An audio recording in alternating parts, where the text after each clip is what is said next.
again, and today we're going to be discussing the second chapter of the series, strategic planning. So what we're going to be discussing today is the steps involved in the strategic planning process.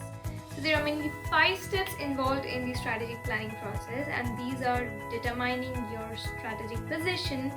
Second is prioritizing your objectives. The third is to develop a strategy plan. The fourth is to execute and manage the plan. And the fifth, the final one, is executing and revising your strategic plan. The strategic planning process is broader. It helps you create a roadmap for the strategic objectives that you need to put more effort into and some of the objectives that you can avoid. So, determining your strategic position. To begin with, you should always get the right stakeholders from the start, considering both external as well as internal sources.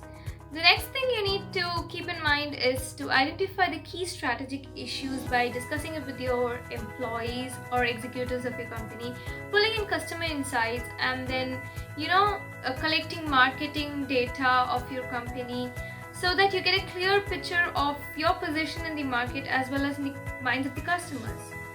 You need to get to know your company's core values so as to determine how your company is going to achieve all the objectives and the targets.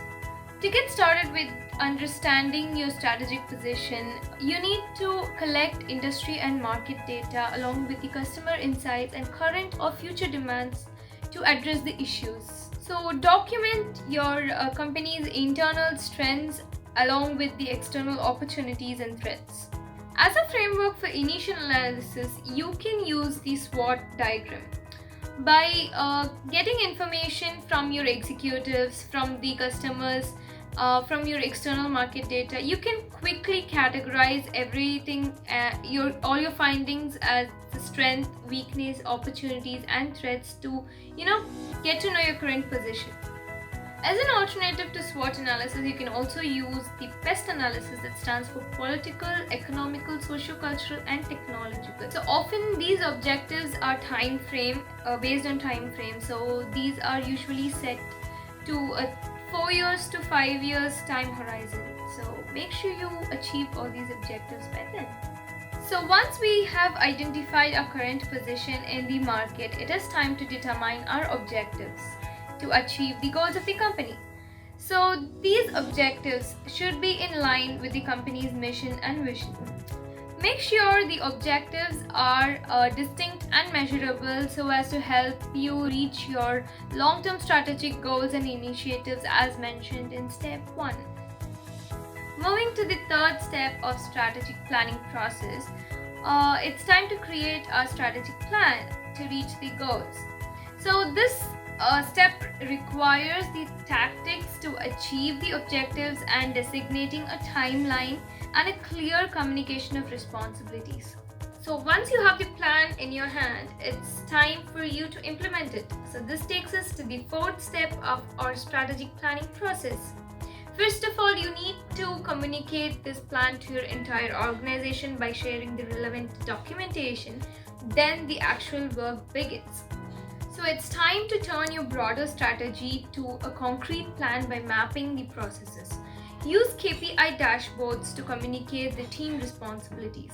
Set up regular reviews with individual contributors and their superiors and determine check-in points to make sure you're on track. Coming to our last step, reviewing and revising the plan. It provides an opportunity to reevaluate our priorities and course correct based on the past success or failures.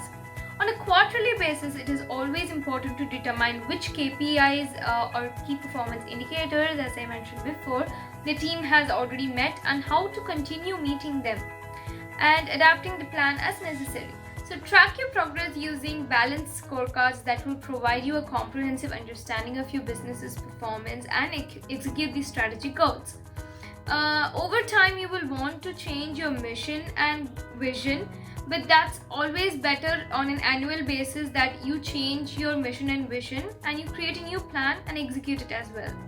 So there we come to an end with the chapter 3 of our series. Hope you all enjoyed this chapter and are clear with the concepts explained.